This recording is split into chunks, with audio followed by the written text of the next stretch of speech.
What's up, guys? Welcome back to another episode of the Speaking Sessions podcast. I'm here with Chad Smith, the owner of Battle Warrior Brands. He's the host of the Battle Warrior podcast, and Battle Warrior Brands is based off the mindset of a warrior that went through and overcame the battle. It's about taking control and striving for a better life through a winner's mindset. And today we're going to dive into the stories you tell yourself and how to flip the script and tell yourself a better story so you can overcome the things in your life that are holding you back. But Chad, before we get into this, tell us a little bit more about yourself on a personal level. Okay. Hey guys. Hey, it's Chad here with the Battle Warrior podcast. Obviously we're kind of switching roles here. Usually we're used to being the host and all that stuff here, but personally here, guys, I am 37 years old. We're going to add a few more stats on here because we ended up accomplishing some more things this last year. So ultra runner, right? Just finished an ultra marathon about a month or two ago.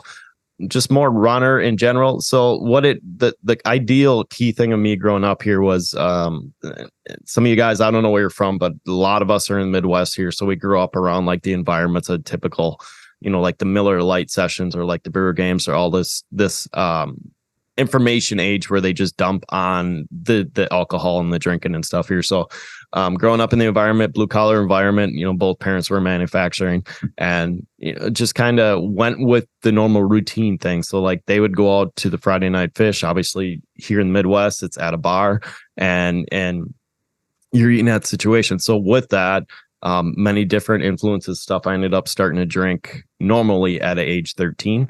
Typically in the United States it's 21, but to us up here it's a normal thing, right? So you go up to the campgrounds, you have it with your parents, you go out to eat.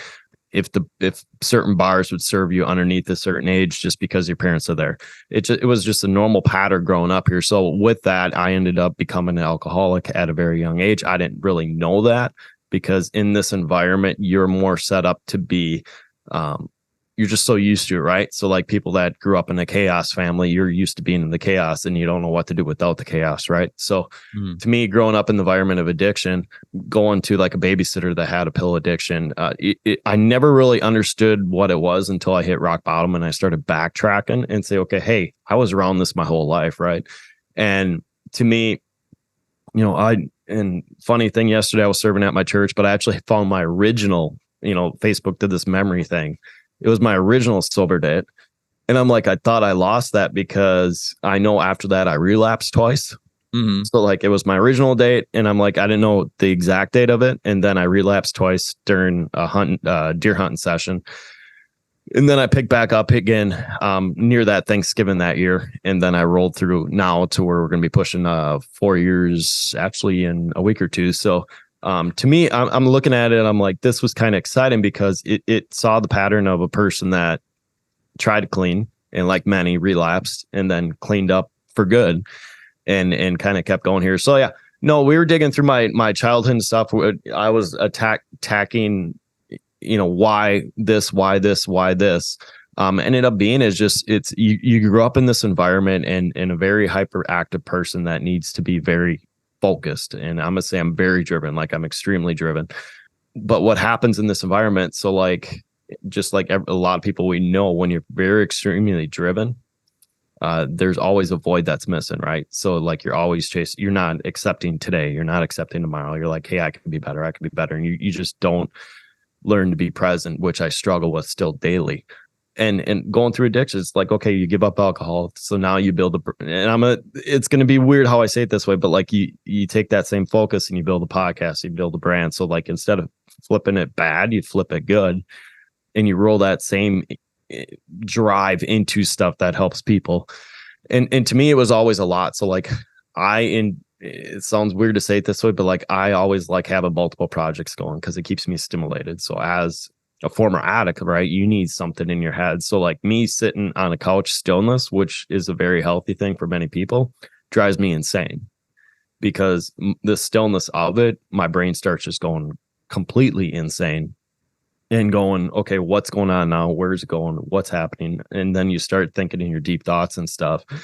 and ends up being I would always get in trouble when I was still because I had nothing in my hands. I never went through addictions or anything, or at least not drug addictions. I'm sure there's some kind of addiction that I certainly have out there that I haven't necessarily identified with yet.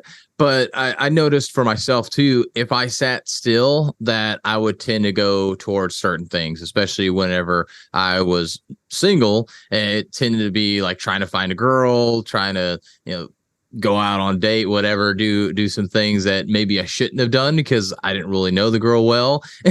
and nothing like terrible, but just wasn't the good Christian that I was trying to be there in those situations. So keeping myself active and busy as well helped me from thinking about, oh, let me go try and find something to occupy my time to make me feel a little bit better instead of feeling lonely. And by the end of my singleness, I think I finally realized that's what it really was. I was trying to escape that loneliness. And like you said, a lot of us are trying to escape stillness. We're trying to escape something. And so we use something such as drugs or any other kind of addiction to help us escape from that. And I like how you mentioned, like, how you flipped that script was you decided to get rid of the drugs. And of course, this wasn't like just all like, boom, it happened one day. You're like, I'm done with drugs and I'm going to go and do a podcast and do this and do that.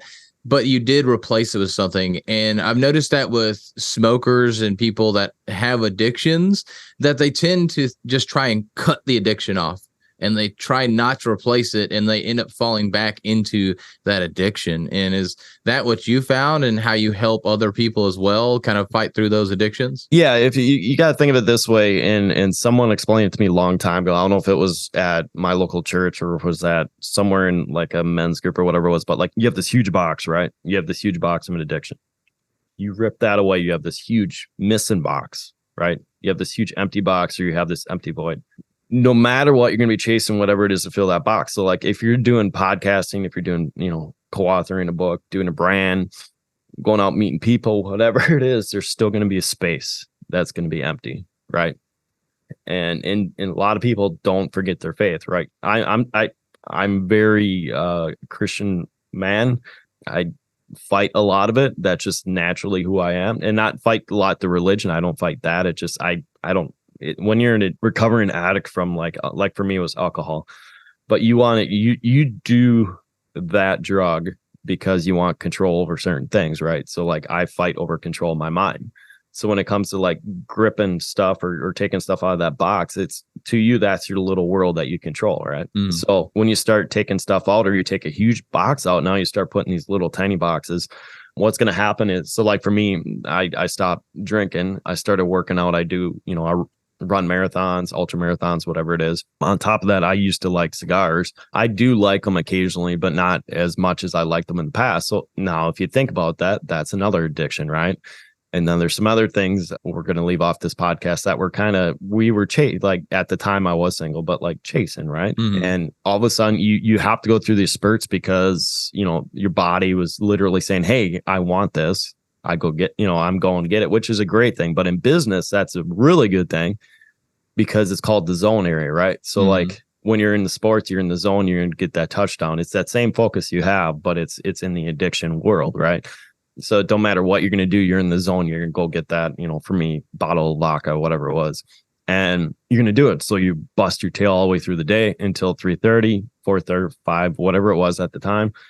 You had that bottle of vodka there. So no matter what, your body's like, hey, I'm to the end zone. Let's relax and let's get it. So I still fight in my mind a lot with it. Obviously, we're both very, my mind's a complex.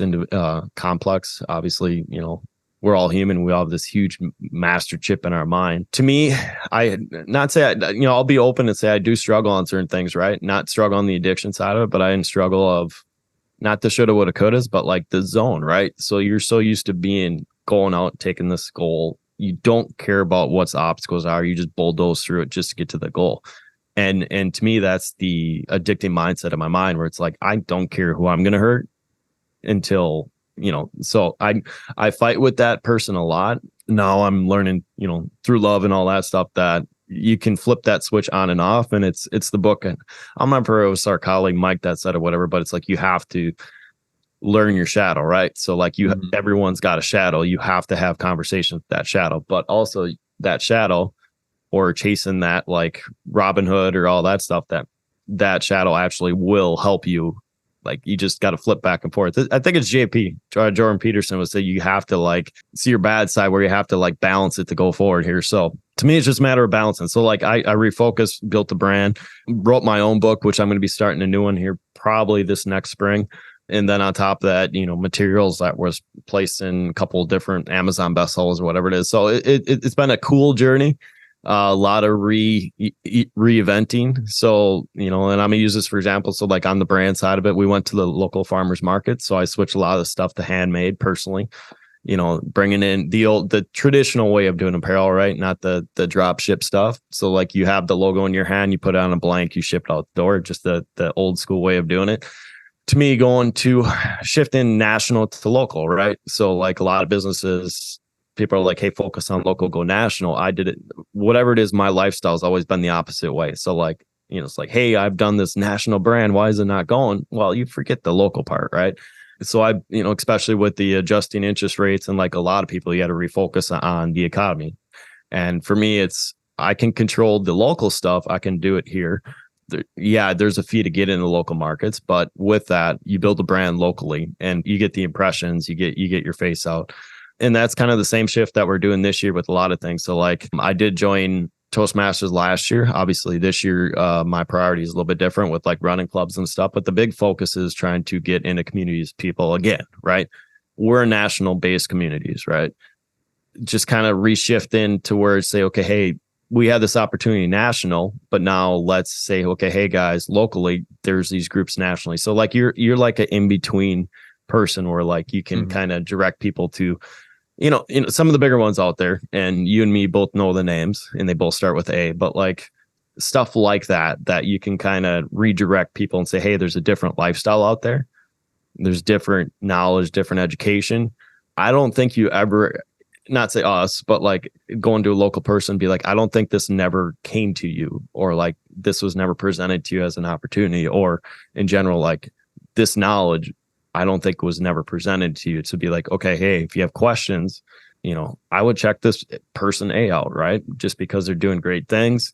They're a good family man, whatever it is. And I want to say, okay, hey, they helped me out. Let's see if I can help you out with that person. So for me, it's a little, the spotlight's still there. It's not as big and fast as it was during COVID, right? So it's going back to more old school level of, how can we help this out here? How can we help the communities here? Big thing, obviously, men need men. Community is a huge thing, and kind of just refocusing on exactly, what men are in my life, where we're going, and just kind of going there. So it's a lot of, not say rebranding, but it's also just it's rebuilding that community again. Yeah, building an online community definitely was easier during COVID.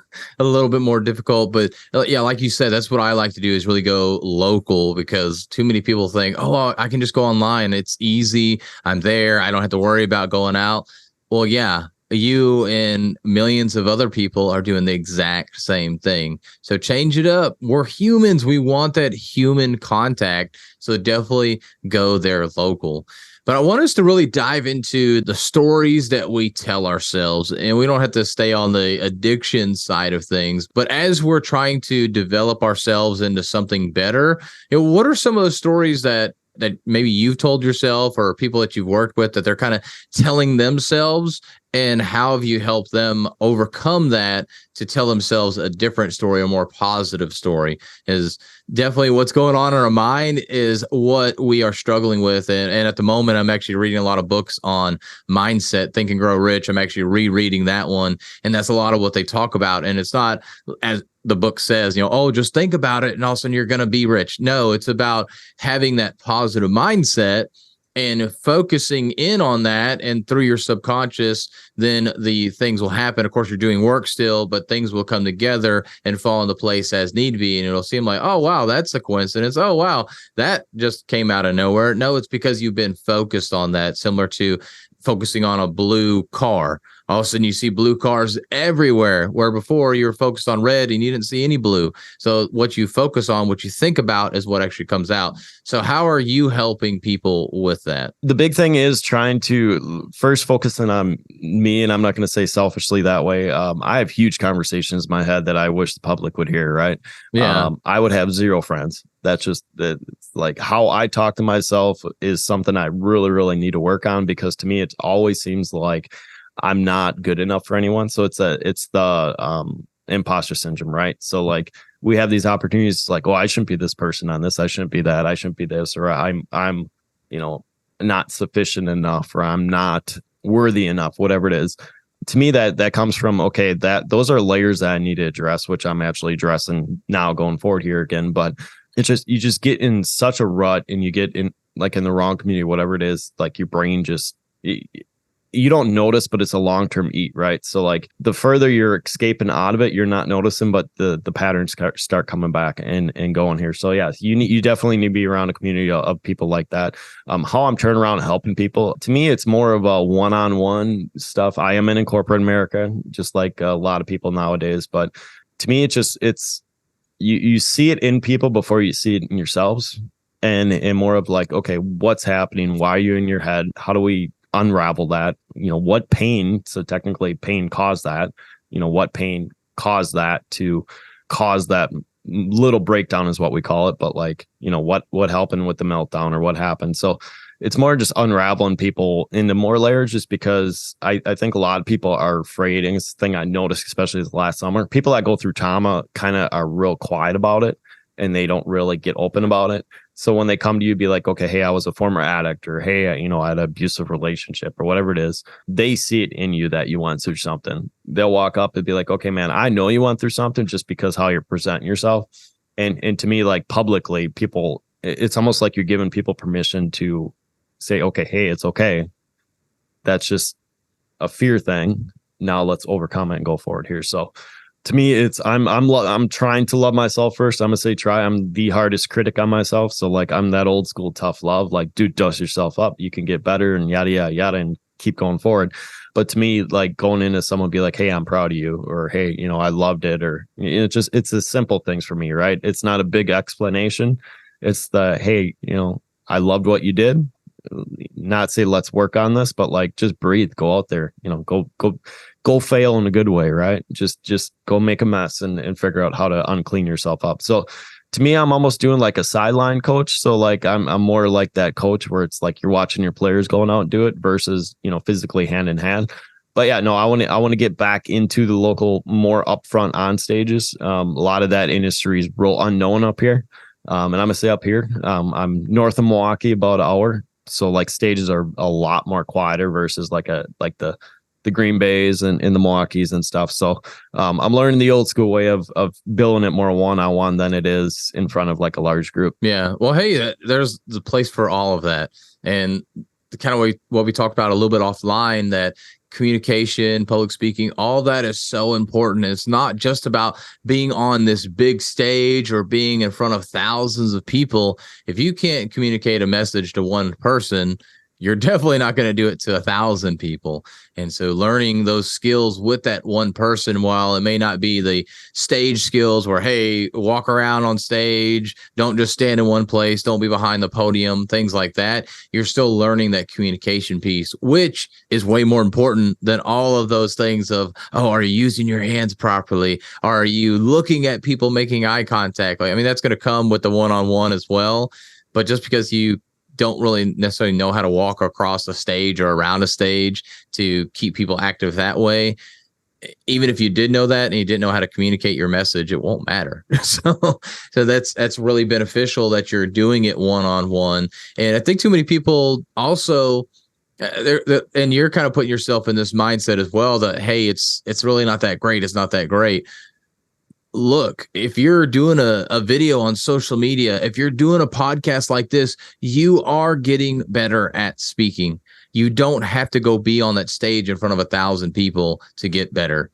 And the unfortunate thing is, if you had that opportunity and it was your very first opportunity, most likely you would fail. And then it'll take forever for you to get your reputation back to where people will invite you on that stage. So be thankful you're at where you're at, man. Like, and I say this to everybody too, not just to you, but be thankful that you aren't in front of the masses, if you will, because you can fail now and it's in front of one person, and that person most likely will get it. And you probably already connected with them enough that even if you're like saying all these ums and ahs and everything and messing up, or you don't say something quite right, or you're not very eloquent in the way you say it, they're going to understand you still. And they're going to give you that leniency and forgiveness that you didn't say everything right, because you're just in a conversation versus being on that stage. So don't discount that you're at where you're at right now. I truly believe that God has us where we need to be for a reason. And so you're kind of going back. I know you've been through this rebranding, rebuilding and everything. And so, yeah, you are here at those local events. You're doing that one-on-one stuff, and it's just going to come with time. So don't give up there. Just know that it's going to get better, and you're going to get in front of more and more people as you keep doing it. Just be consistent. Well, and there's a couple things, and you're going to use the consistent thing. So that I went to the event this last spring. It was the Great American Summit. It was actually the second year that came on, which is an event for a lot of veteran focus, just because in my family, we have six veterans, past or non-serving, whatever it is, active serving. But the cool thing about it is there was a speaker there, and I don't know if you've seen her or not, but it was Marie Cosgrove, and she's such a sweetheart in general, like a real tiny petite lady, but she's so forceful and so just comes with a punch just because of her story and just the powerful, like, just don't make size matter, man. She's a huge, powerful lady and changing lives around the country here. The cool thing is what she said. She's like, I got mentored by Les Brown. And she's like, Les Brown came out and said straight out, before you get that one paid speaking gig, you're going to have to put all these free speaking gigs in, right? You got to get the reps in, you got to get the layout in, you got to do this. And she said straight out, she's like, before I got my own speaking gig, I did hundreds and hundreds of free gigs just to get the reps in and get situated here. So it's like the same thing with podcasting, right? Even though we're doing a podcast episode, it's still reps. There's days that were great. There's days that were terrible. There's days that you thought you had a terrible episode, and people be like, hey man, that was awesome. You're like, what are you doing? Right? Like, we're so used to being in the moment versus the value that it's actually presenting. And that goes to like the, in general, branding or whatever it is, like the oops are the ones that people grab. And to me, no matter if it was episode 1 or episode 126 this week or whatever it is, I wanted to have some sort of the art of the improv in there, because to me, growing up with 1970s SNL, 1980 SNL, a lot of like that Eddie Murphy stuff, whatever it is, what happens, a lot of that stuff was improv, and that's where the beauty of that whole message came from, right? So like, you could script it all you want, but then also on top of that, you got to add your little twist in to like add that emotion in or add your touch in and kind of go from there. So even though like there's moments that we beat ourselves up, like we're talking about, we, no matter what, want to make sure that we have some sort of the touch, emotion, improv, whatever it is, just add a little bit more love and caring into that conversation. Yeah, you're exactly right. And I found that the most polished speakers really end up being not the best. They're probably, I would say, in the mid. They're definitely not terrible, because they are great speakers and they can keep your attention and they do all the things right. But they're not the best because they don't actually break out of that script, if you will. They don't break out of their speech that they have prepared and actually speak from the heart. It's all super planned out. And I know this sounds bad coming from a speaking coach, that you shouldn't be ultra planned out. But when you're so planned out and so precise, I find that it becomes disingenuous. Like you were saying with SNL, like there's still some funny skits with SNL. I mean, I haven't watched it in a while, but everybody seems to like it, and clearly it's still going, so it must be a likable show. But back in the day, it was a lot funnier, because while they did have a script, they still went off that script a little bit, like you said, and that's where it comes in. And when I do my coaching, I talk about that, like, hey, we're going to have our structure, but the day of the event, you may actually see that you've talked with somebody about this, or a speaker mentioned something about this, and it seemed like a really big hit.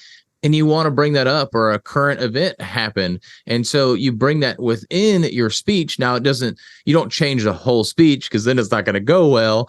but you add that into the speech where you can, that ad lib and everything. And that's what helps you connect more with that audience. And too often, and I get from a nerves perspective, you don't want to do it. I'm not saying it's a bad thing if you don't, but it'll be beneficial for you to add that little extra in there to be able to connect with that audience more, for sure. So let's take it back a little bit to like how can we overcome the stories that we tell each other? Because I know I've told myself stories a lot of time, and it's taken me a lot longer to go through something than when I just told myself a different story, a more positive story, a more inspirational story. So, what are some tips that you can give us to help us tell a better story to ourselves to actually go take action on our goals? Well, the couple different answers, and there's one key one that actually first form promotes drastically. Just do it, right? And it's not like the Nike thing, like literally do something hard every day or every year just to kind of challenge yourself and push yourself.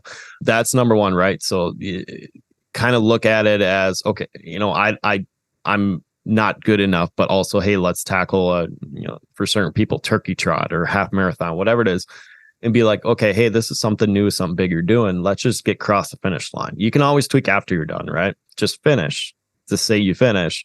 And then, okay, hey, let's look at what we need to get better at, right? That's kind of the route I'm doing. To me, I'm always doing something big every year.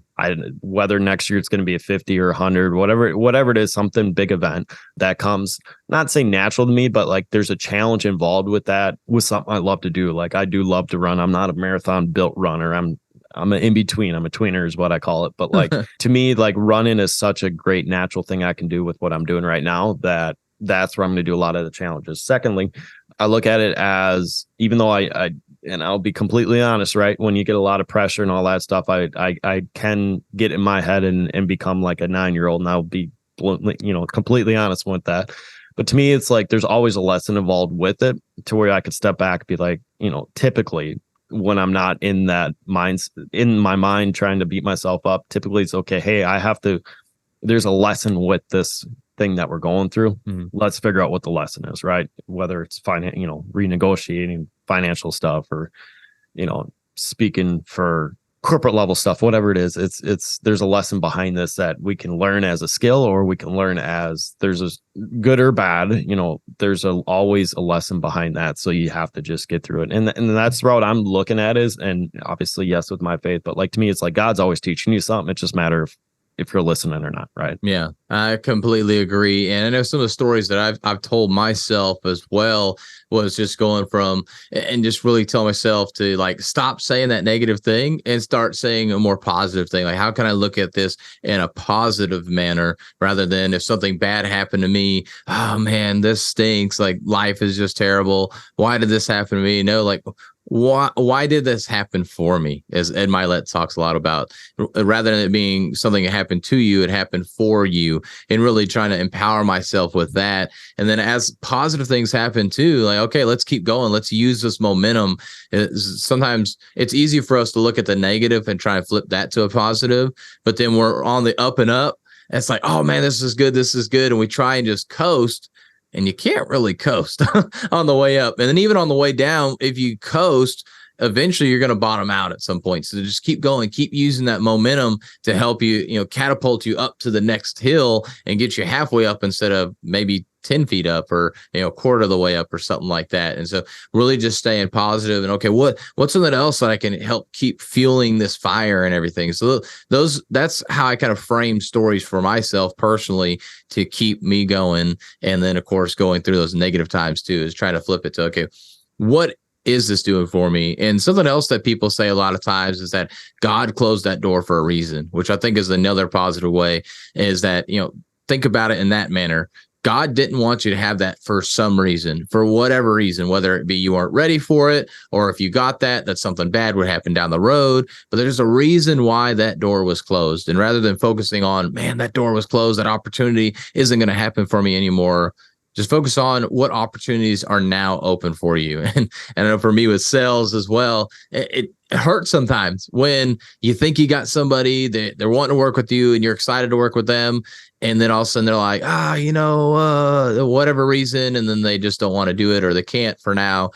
And it does stink, but it opens you up to somebody else that could be even a better fit for you. Maybe you'll even make some more money and stuff off of that, but you'll be able to help them and they'll create a better impact as well. So you never know why that door was closed. So rather than focusing on the closed door, focus on finding that next open door for your opportunity. That's a lot of stories that I like to share for myself. Yeah, and to me, when it comes to sales side, because I'm back in sales again, but like to me, it was always the ones that were unpredictable. And it's going to sound really weird to say it this way, but like the ones that were always your clients were like the unpredictable ones that were like, where did this come from, right? Yeah. Versus the ones that you do so much service for. You're like, hey, this is my key client, and then at the end, you're like, wait a minute, this in the long run, it's like this person's not my customer, right?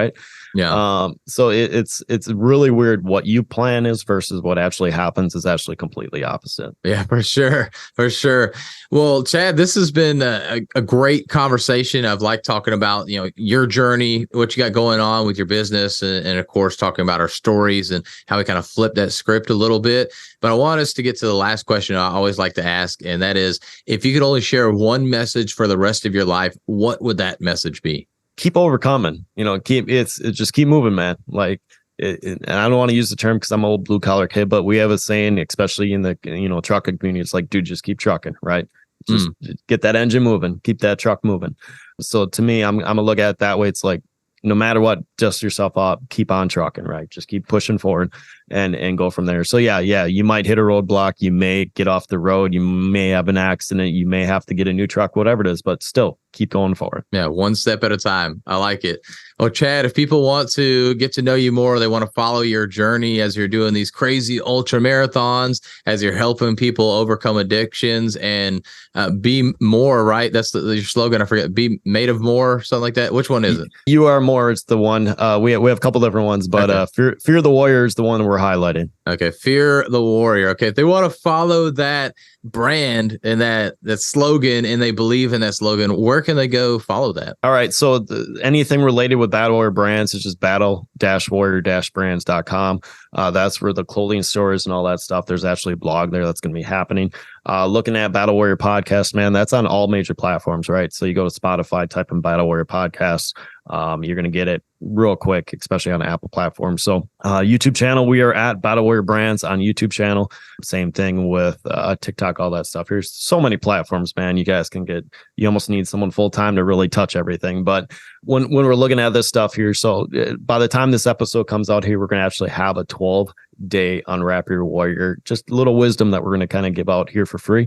So just stay tuned to that. Throw your email on there. You're going to get videos between myself and my favorite partner, KK, and we're going to be coming at you for both female and male perspectives of how to just relax during the holidays, right? It's a free, 1-minute video each day for 12 days straight, and you're going to get something about like, hey, just be joyful today, right? Just simple minded stuff to kind of get you guys through the holidays, especially it's going to be a complex, real stressful season for a lot of people.